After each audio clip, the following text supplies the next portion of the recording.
So King Charles finally did the one thing nobody in the palace actually believed he would do. And the way it went down tells you more about the fractures in that family than any statement ever could, because this wasn't a slow leak or carefully managed transition. This was a decision that got made behind closed doors, signed before dawn, and announced with a kind of clinical language that only gets used when the institution is trying to protect itself from something it can't spin. And the fact that Camilla was apparently left shaking, not by the announcement itself, but by the speed of it, that's the part I keep coming back to. Before we get into the details, make sure you're subscribed to my channel so you don't miss the follow-ups on this, because this story is not finished. So, here's where the timeline gets weird. King Charles stood in that grand hall, the one they use for the moments that matter, and he confirmed in language that left no room for interpretation that Queen Camilla would be stepping back from all royal duties and relinquishing her title effective immediately pending a full institutional review. That's not a phrase you use for a temporary health issue or a scheduling conflict. That's the kind of phrase that gets drafted by lawyers and constitutional experts at 3 o'clock in the morning. And the people in that room, the veteran correspondents who have covered every major royal event for decades, they said none of them had prepared a reaction because none of them genuinely believed it would happen, which is remarkable because it means the palace had managed to keep this so tightly controlled that even the people whose entire job is to read the palace's signals were caught completely off guard. But here's what makes the whole thing feel less like a decision and more like a forced hand. The events that brought King Charles to that lectern had been building in silence for far longer than anyone realized. And when you actually look at what was said versus what happened, the story stops making sense as a simple institutional correction and starts looking like something closer to a reckoning that was always coming, just not on this timeline. The morning arrived quietly. The grand hall had been prepared with the kind of precision that royal staff reserve for occasions they sense even before they are told will matter. Chairs arranged, cameras positioned, the press corps assembled earlier than requested, as though instinct had drawn them there before the formal summons arrived. Those who had covered the royal family for decades later described an atmosphere unlike any they had encountered before. Not the charged anticipation of a coronation, not the somber weight of a funeral, something different, something closer to the stillness that precedes a verdict. King Charles entered without fanfare. That alone was notable. He walked with the deliberate, contained posture of a man who has made a decision he knows cannot be reversed and has already grieved it privately. His expression revealed nothing dramatic, no visible distress, no performance of composure, simply a man carrying something heavy, carrying it with the discipline of someone who has spent a lifetime learning that duty does not wait for readiness. The room adjusted to his presence the way rooms always do when something irreversible is approaching. Conversations ended mid-sentence. Cameras steadied. Even the ambient noise of the hall, the faint shuffle of movement, the distant sound of the city outside seemed to recede. He reached the lectern. He did not look down at his notes for long. When he spoke, his voice was measured and precise, each word placed with the care of someone who understands that certain sentences once spoken aloud belong to history rather than to the person who said them. He confirmed in language that left no room for interpretation that Queen Camilla would be stepping back from all royal duties and relinquishing her title, effective immediately, pending a full institutional review. The silence that followed was not the silence of an audience processing information. It was the silence of a room that had just witnessed something it had not believed was truly possible. A visible ripple moved through the assembled press. Not chaos, nothing so undignified, but the unmistakable physical language of collective disbelief. Pence paused, hands still-illed. One veteran correspondent who had covered every major royal event for more than 2 decades later said simply, "None of us had prepared a reaction because none of us had genuinely believed it would happen." Behind Charles, slightly to one side, stood the Queen Mary crown on its display pedestal. It caught the light of the hall chandeliers with perfect indifference, gleaming, unmoved, as though the institution it represented had already processed what the humans in the room were still struggling to absorb. Crowns, after all, do not grieve, they endure. That perhaps is both their purpose and their cruelty. Beyond the palace walls, The announcement moved with the speed that only truly significant news achieves. Phones lit up across the country, alerts fired across continents. Within minutes, the story was everywhere. Discussed in studios, debated in offices, shared between strangers who found themselves suddenly meeting to speak to someone about something they were not yet sure how to name. Crowds began gathering at the gates, not in protest, not in celebration, simply gathering the way people do when history moves faster than understanding, and proximity feels like the only available response. The announcement had been made, the institution had spoken, but the words Charles had chosen that morning did not arrive from nowhere. Behind them lay weeks of mounting pressure, private confrontations, and one discovery that changed everything. A discovery that began not in London but in Geneva. In the days before the announcement, Camilla had appeared at 3 public engagements. Those who attended later remarked almost uniformly on the same thing. Not the stress, not visible strain, but something subtler and in many ways more unsettling. A quality of careful management, the smile precisely maintained, the posture exactly as it should be, the words chosen with a kind of attention that suggests the speaker is simultaneously conducting a second private conversation somewhere beneath the public one. She had learned over the course of a life spent navigating extraordinary scrutiny that composure is not the absence of feeling. It is the decision to contain it, and in those final public appearances, that containment was absolute. Those closest to her saw what the cameras did not, small things. A pause before entering a room that had never been there before, a stillness between engagements that felt less like rest and more like a person standing very quietly at the edge of something they cannot yet bring themselves to look at directly. One member of her household staff, speaking later without attribution, described it simply as, "She knew, I think she had known for some time." Elsewhere in the palace, William was carrying his own version of silence. He is not by nature a man who externalizes conflict. His public composure has always been among his most consistent qualities, learned early, maintained with considerable discipline, and deployed most visibly in the moments that cost him most privately. In the days before the announcement, those who observed him closely noted a particular quality of stillness that people who know him recognize as the outer surface of something far less still within. He was loyal to his father. He was loyal to his mother's memory. In this situation, those two loyalties did not contradict each other, but the alignment between them came at a cost he did not share publicly with anyone. Catherine moved through those days with the unhurried precision that has always defined her public presence. Calm, considered, deeply aware that in moments of institutional gravity, the wrong gesture carries as much weight as the wrong word. Those who worked closely with her during that period described a woman who was not cold, but contained, who understood exactly what was happening and had already decided privately how she intended to move through it. Princess Anne asked questions no one else was yet asking. She did not announce this. She did not summon anyone to a formal meeting or issue any indication that her concern had reached a level requiring action. She simply began, in her characteristic manner, to look more carefully at things others had accepted at face value. She had spent enough years inside this institution to understand that the things most worth examining are precisely the ones everyone has quietly agreed not to examine. Charles in private was something none of his public appearances suggested. Letters drafted in the early hours of the morning, found later, showed a man trying to write his way toward a clarity he had not yet fully reached. The words were careful. The crossings out were more revealing than the sentences that survived them. A husband attempting to reconcile what he loved with what he was required to do, and finding in the space between those two things a distance that no amount of careful language could bridge. None of them yet fully understood that the trigger for everything they were now facing had not begun inside the palace.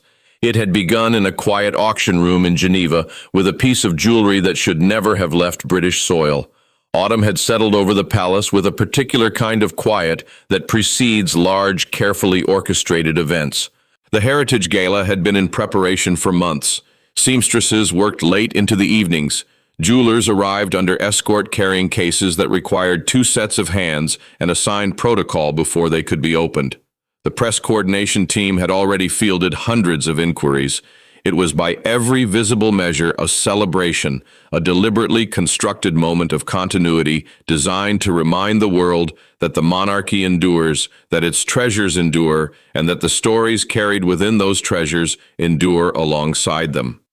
At the center of that symbolism stood Camilla. She had been selected to wear a historically significant collection assembled with great care by the Royal Collection Trust. Among the pieces chosen were several that had once belonged to Princess Diana, a decision that had been discussed extensively at the planning stage and approved at the highest level. The message was intentional, not eraser, but inheritance, not competition, but continuity. The newspapers that previewed the event praised the symbolism warmly. A union of legacies, one wrote, elegance, heritage, and harmony woven into a single royal evening. The discovery, when it came, arrived not from within the palace, but from across the channel. A specialist working for a private auction house in Geneva flagged an item that had appeared in an upcoming sale, a sapphire brooch of unusual quality, its craftsmanship consistent with pieces from the mid-century, its provenance listed with deliberate vagueness as a private European collection. The specialist, whose knowledge of significant jewelry extended well beyond the catalog in front of him, noticed something the listing had not emphasized. A small engraving on the reverse of the clasp, precise personnel, 2 letters and a year, D 1981 Diana's personal marking. The item was cross-referenced immediately against the Royal Collection Trust Registry. The meticulous, closely maintained record of every significant piece held in trust for the monarchy. According to that record, the brooch in question was logged, accounted for, and secure. It had not been transferred. It had not been loaned. It had not, under any authorized procedure, left British soil. And yet there it sat in a Geneva auction catalog, available to any buyer with sufficient funds and sufficiently few questions. The authentication process took less than 48 hours. The findings were unambiguous. The brooch was genuine. The engraving was genuine. The discrepancy between its documented location and its actual location was not a clerical error, not a misfiling, not the kind of administrative oversight that institutions occasionally produce and quietly correct. It was something else entirely. The trail of documentation that followed shipping manifests coded invoice references, a chain of intermediaries whose involvement suggested prior arrangement rather than coincidence led step by careful step toward a single point of origin. Ray Millhouse, Camilla's private estate in Wiltshire, Princess Anne, received the preliminary findings in a briefing she had requested herself. Those present in the room when she read the document described her reaction in almost identical terms independently of one another. She went completely still, not the stillness of shock, something more controlled than that, the stillness of a person who has just received confirmation of something they had not allowed themselves to fully believe until the evidence made believing it unavoidable. She asked one question before the briefing ended. Who else has seen this? But the brooch was only the beginning. What the palace's internal audit uncovered next was something far more difficult to explain away and far more difficult for Charles to ignore. The Maple Room at Clarence House had witnessed many things. State rehearsals, private briefings, conversations between people who understood that what was said within those walls would never be repeated outside them. The room carried that history in its silence in the polished mahogany surface of the long table and the gilded portraits whose subjects had navigated their own impossible situations with varying degrees of grace. It was not a room designed for confrontation, which perhaps made it the most appropriate setting for one. They gathered late in the evening after the staff had been quietly asked to withdraw. King Charles sat at the head of the table. His posture was the posture of a man who has already made his peace with the fact that this evening will not end well, and has decided that the only remaining question is how much dignity can be preserved within that inevitability. Princess Anne sat to his right, composed, precise or expression, offering nothing that could be read as either sympathy or judgment. William and Catherine sat to his left, close enough to suggest solidarity without performing it. At the far end of the table sat Camilla. She had made one visible change to her appearance. The pearls she wore to almost every private engagement had been replaced by a simple gold chain. It was a small alteration. No one in the room failed to notice it. Princess Anne opened a folder marked confidential and placed it on the table without ceremony or preamble. Inside were photographs, shipping documents, handwritten transfer notes, valuation records bearing a set of initials that appeared with uncomfortable consistency across multiple entries. She did not present these items dramatically. She simply made them available with the quiet authority of someone who understands that evidence does not require performance to carry weight. Camilla looked at the documents for a long time before speaking. When she did, her voice was controlled, not cold, but deliberate in the way that voices become when their owner is managing something considerable beneath the surface. She did not deny the brooch. She disputed the interpretation. "These were not my orders," she said. She did not say whose orders they were. The distinction, offered without elaboration, sat in the room's silence, like an unanswered question wearing the shape of a defense. William spoke without raising his voice that those present later noted was what made it devastating. He said simply that silence at this stage with this evidence in this institution would cause more damage than any scandal. He was not delivering a threat. He was stating a fact that everyone seated at that table already understood and that no one had yet been willing to say aloud. Charles asked one question during the entire meeting. "Is there any other explanation?" The silence that followed lasted long enough to become its own answer. Catherine spoke last quietly and briefly about inherited objects, about the weight of the stories they carry, about what is lost, not just institutionally but permanently, when those stories are separated from the objects meant to carry them forward. She did not direct these words at anyone in particular. She did not need to. The clock on the wall marked the hour. No formal decision was announced inside that room. No decree was issued. No verdict was spoken aloud. But by the time the meeting ended, everyone present understood that a decision had already been made, not in words, but in the quality of the silence that had answered the king's only question. By the time the clock struck midnight, the personal reckoning was over. What began next was something different, colder, more formal, and far more irreversible. The machinery of the monarchy had already started moving. The Privy Council was convened before dawn. There was no public announcement of the session, no press notice, no indication visible to anyone outside the relevant circle that anything extraordinary was underway. The cars arrived quietly. The attendees entered through a side entrance. The meeting was recorded in the official log with the kind of language designed to convey procedure while revealing nothing. In emergency constitutional review called it the request of the sovereign. Inside, the language remained clinical throughout, deliberately, carefully clinical, because the people in that room understood that the moment institutional language becomes emotional, the institution itself becomes vulnerable. And vulnerability in this context was precisely what they had been convened to prevent. Private secretaries moved through the palace corridors with the unhurried urgency that characterizes people who are managing something significant and have decided that visible haste would cost more than it saves. Briefings were drafted, reviewed, revised, and redrafted. Legal precedents were examined. Historical parallels were studied and found almost without exception to be either too distant or too different to provide genuine guidance. What was being navigated here had very few comparable moments in the modern history of the institution. The Royal Jewel Registry audit had been ordered the previous evening. Its findings arrived in the early hours of the morning, carried in a sealed document by a senior advisor who had been awake through the night and whose expression those who saw him reported communicated everything the document's careful language was designed to contain. Charles read the findings alone. He asked for the room to be cleared before he opened the document. He read it once, set it down, and read it again. And those waiting outside later described a silence from within that lasted considerably longer than they had anticipated. What the audit had found extended well beyond the Geneva brooch. 2 additional pieces, both originating from Diana's personal collection, both listed in the Royal Collection Trust Registry as securely held and fully accounted for, were also unaccounted for. Their documented locations did not correspond to their actual locations. The transfer records associated with both items contain the same category of irregularity found in the brooch documentation. Altered entries, unverifiable authorizations, intermediary references that led under scrutiny precisely nowhere. This was no longer an isolated incident requiring a quiet institutional response.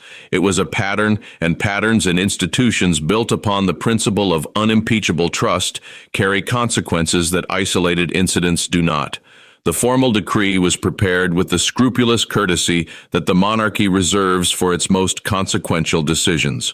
Camilla would be asked politely, formally, with all appropriate dignity, to relinquish her title and withdraw from royal duties, pending the completion of a full investigation. The language would be careful. The implications would not require elaboration. Charles was presented with a decree for his signature. He held the pen for a moment before using it. The aide who witnessed the signing later recalled only one detail with any certainty: that the king did not look angry. He looked, the aide said, like a man who had always known somewhere beneath everything that this day would eventually arrive. Not the specific shape of it, not the particular form it would take, but the fact of it, the inevitability of a moment when the institution would require something from him that he could not refuse, regardless of the personal cost of giving it. The papers were signed before morning, but the consequences, the visible, undeniable public consequences, were only just beginning to take shape. The morning after the Privy Council meeting arrived like any other morning at the palace. That in itself was the point. The institution does not announce its adjustments through drama. It does not gather its staff and explain what has changed and why. It simply proceeds quietly, efficiently, with the unhurried precision of something that has absorbed far greater disruptions than this one and emerged each time structurally intact. Those who have worked within royal households for any significant length of time understand this. The palace does not mourn visibly. It reorganizes. And so, by the time most of the world had finished reading the morning's news, the reorganization had already begun. Camilla's official diary, the carefully constructed schedule of engagements, charitable appearances, and public functions that had defined the rhythm of her royal life, was quietly cleared. Events that had been publicly confirmed weeks in advance were removed without explanation. Statements went out from the relevant press offices, brief and identically worded. Her Majesty would not be in attendance. No reason was offered. None was required. The absence itself communicated what the language was designed not to. The official website was updated overnight quietly, without announcement, without any indication that what was being revised represented anything other than routine maintenance. Royal correspondents who monitor such changes as a matter of professional habit noticed within hours. The alterations were not dramatic. A title adjusted, a biography revised, a page restructured. Small changes that taken individually might have passed unremarked. Taken together, they formed a portrait of a rare conducted with exquisite institutional courtesy. Her personal office at Clarence House underwent its own quiet transformation. Staff were reassigned to other departments. The transitions handled with the kind of careful administrative language that turns significant human disruption into something that reads on paper as mere procedural realignment. Files were transferred. Correspondence was redirected. The room itself, once a functioning inhabited working space, became something harder to name. Not empty exactly, simply no longer occupied by the purpose it served. Letters already drafted and sealed under her title were recalled and reissued under revised official headings. The correction was small. The signal it carried was not. The crown jeweler received a formal instruction regarding the Queen Mary crown. Its next scheduled public display, an appearance that had been planned for months, confirmed in the program, and referenced in advanced press materials, was indefinitely postponed. No explanation accompanied the instruction. The crown jeweler, who had served the institution long enough to understand that certain instructions do not invite questions, acknowledged receipt and filed the notification without comment. William and Catherine arrived at Clarence House that afternoon. They made no statement, acknowledged no cameras. Their presence communicated with more precision than words could have managed exactly where the family stood.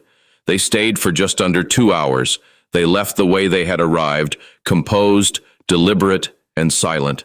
Through all of it, Ray Milhouse offered nothing. No statement, no photograph, no visible movement behind its gates. The silence from Camilla's private residence was so complete, so unbroken, that it became, in the absence of anything else, its own kind of story. Journalists stationed nearby reported nothing to report, which in the particular grammar of royal coverage meant everything. The institution had spoken through procedure.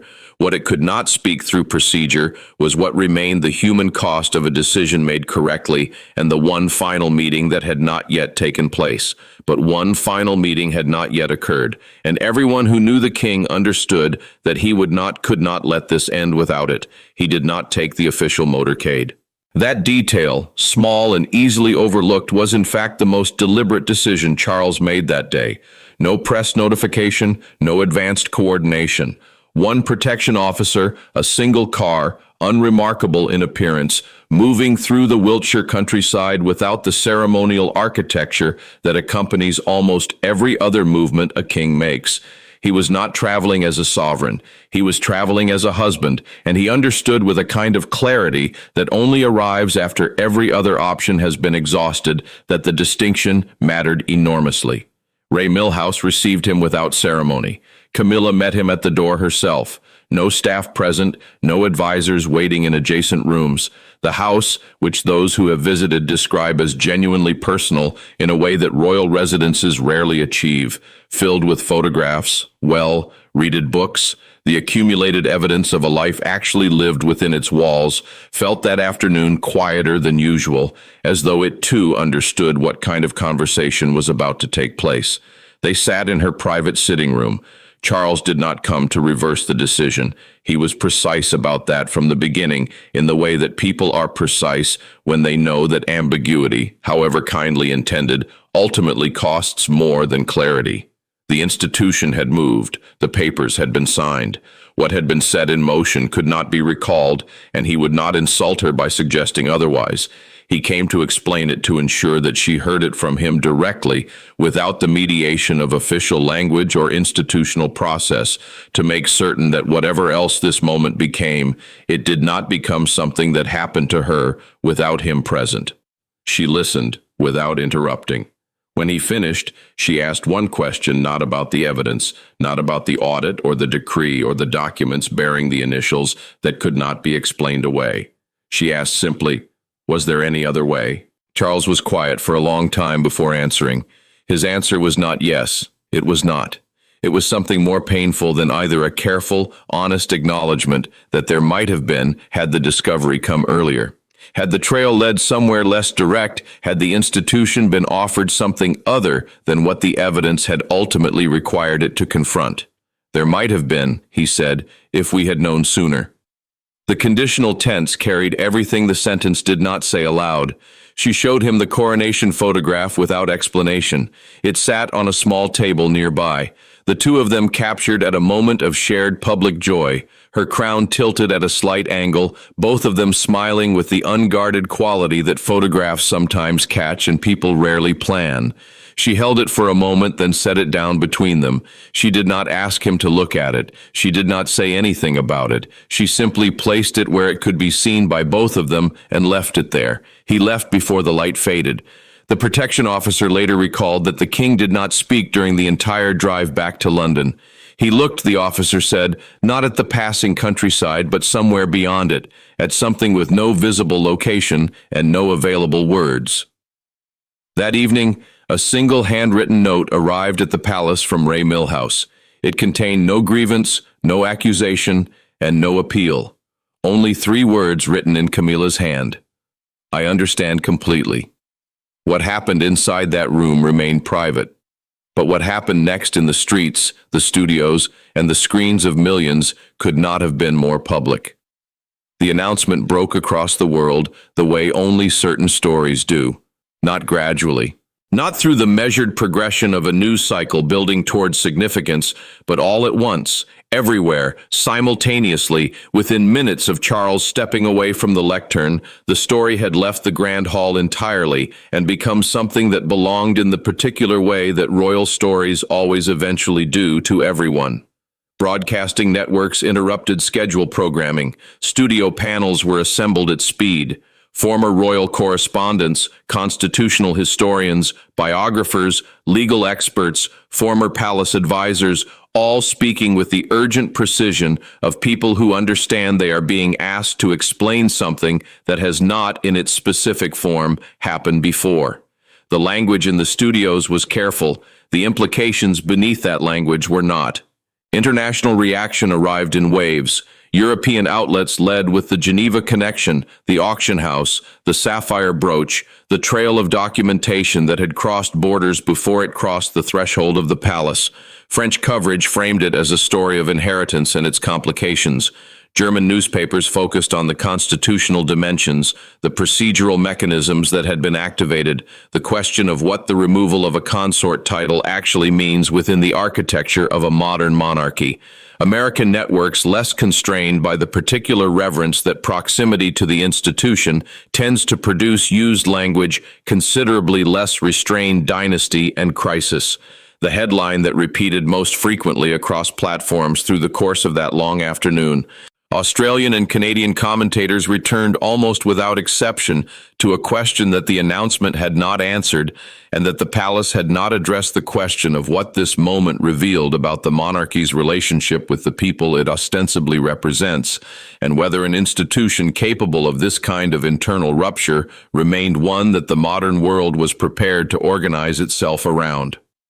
Outside the palace gates, the public response took a form that no studio panel had anticipated. Flowers began appearing before the afternoon was over. Not in protest, not in celebration, in something more complicated than either. Lilies, predominantly white roses, and among them handwritten notes whose contents were not made public, but whose presence communicated a grief that had found in this particular moment a renewed reason to surface. Portraits of Diana appeared, carried by individuals who had brought them without coordination, without organization, as though the announcement had activated something that had been waiting quietly for a reason to become visible again. One detail moved through the coverage faster than almost any other. Among the flowers placed at the gates, a small brooch had appeared, clearly handmade, sapphire blue, shaped with an approximation of the original that suggested considerable care and deliberate intent. No one claimed it. No one removed it. It sat among the leaves through the afternoon and into the evening, catching whatever light the gray October sky made available. Journalists photographed it. It circulated across every platform within the hour. The captions people attached to it varied. The emotion beneath those captions did not. Social media had divided, as it always divides, into positions that were each more certain than the evidence warranted. One side argued the institution had protected itself with appropriate resolve. The other argued a woman had been publicly dismantled for institutional survival. Both arguments were made articulately. Neither was entirely wrong. And in the space between them, the conversation continued across studios, across platforms, across the ordinary dinner tables of people who had not until that morning expected to find themselves with an opinion about the future of the British crown. But before the world had finished speaking, the royal family made one decision that no press release could replicate. They stepped outside. 3 days after the announcement, William and Catherine arrived at a children's hospital in London.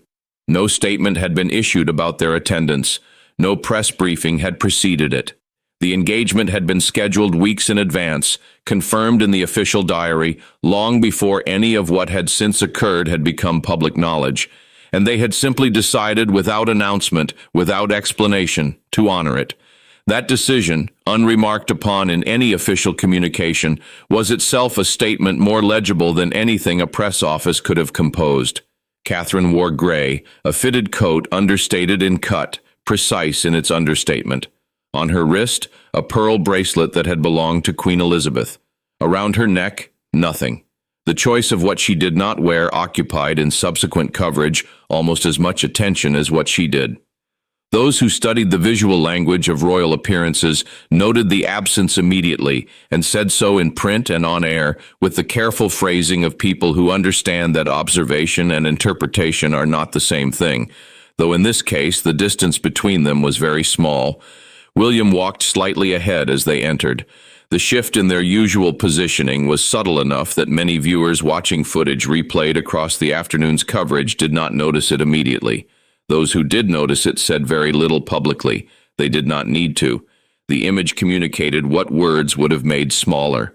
A man moving forward deliberately into a space that now required him in a different way than it had the week before. The future, the image said, is here. It has already begun. Inside, among the children and the staff and the ordinary human texture of a place defined by care rather than ceremony, something shifted in the coverage's emotional register. A girl, perhaps 7 years old, presented Catherine with a drawing she had made a figure in a crown outlined in crayon, colored with a particular confident inaccuracy of a child who draws what she feels rather than what she sees. Catherine received it with both hands. She looked at it for a moment, longer than the occasion required. The photograph taken in that instant, her expression unguarded. The drawing held carefully between her palms, moved across every platform within the hour, and did not require a single word of caption to convey what it carried. Charles made a solo appearance 2 days later at a Commonwealth engagement. He spoke briefly. He said nothing about Camilla. He said nothing about the announcement, the audit, the decree, or the events of the preceding week. His composure was, as it had always been, in the moments that cost him most, absolute.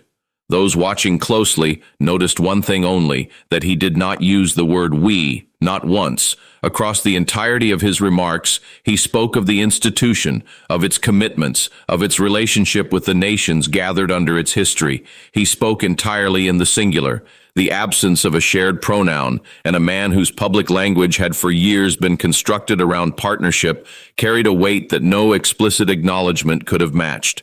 Princess Anne stood at a military ceremony that same afternoon directly to Charles's right, precisely where she has always stood in moments requiring the institution to present itself as unbroken. Her expression offered the cameras nothing readable. Her position offered them everything necessary. Ray Milhouse remained silent. No appearance, no statement, no photograph confirmed or denied. Only a single blurred image captured at a distance by a local resident. A figure in the early morning garden, indistinct, unverifiable, moving slowly among the hedges. It was shared widely. The question people attached to it again and again in language that varied, and emotion that did not, was always the same. What is she thinking? And when the cameras finally fell away and the corridors grew quiet again, what remained was not a verdict, but a question that no institution has ever fully answered. Weeks passed. The palace returned to its rhythms. Engagements fulfilled, ceremonies attended, statements issued, the ordinary machinery of an ancient institution proceeding as it has always proceeded, with a particular kind of continuity that exists not despite disruption, but because of a centuries-old determination to absorb it from the outside, and the outside was where most of the world remained. The monarchy appeared unchanged. What had changed was interior, and interior things and institutions built upon the management of surfaces rarely announced themselves. William and Charles were seen together publicly on several occasions in the weeks that followed, formally correct in their interactions, unified in their presentation, and yet those who had observed the relationship across many years and many difficult moments noted something that resisted precise description, equality in the space between them that had not previously been there, not hostility, not distance, exactly. Something more like the particular weight that accumulates between two people who have stood together through something that required them both to pay a cost they had not fully discussed with each other. William had stood with the institution. He had been right to. He would carry the knowledge of that rightness and everything that rightness had required for the remainder of his life. Catherine moved through the aftermath the way she moves through everything, composed, deliberate, and privately, carrying considerably more than she permits any public surface to reflect. Those close to her described a woman who was not diminished by what had occurred, but was not untouched by it either. She had watched the institution make a decision that protected itself at significant human cost. She had supported that decision. She understood with a clarity that her position grants, and her intelligence has always sharpened, that she too is held by this institution as much as she holds it. That understanding one imagines does not simplify anything. Princess Anne remained to all visible appearances entirely herself, perhaps because she had understood long before this particular crisis arrived that the crown does not accommodate sentiment as a structural feature, perhaps because she had made her peace with that truth so thoroughly and so long ago that its latest expression required nothing new from her. She stood where she was needed. She always has. Camilla had not returned to public life. Those who had spoken with her in the weeks following described someone who was by every account privately dignified in the face of something that had cost her everything she had spent the latter portion of her life carefully, painstakingly building. She had been seen in her garden at Ray Mill House in the early mornings, walking unhurried. One account mentioned that she had taken up correspondence again, long handwritten letters, the kind that take time and intention. To whom they were addressed, no one said. Charles spent an evening in his private library. A letter lay on the desk before him, sealed, addressed in his own hand to his sons, not about the crown.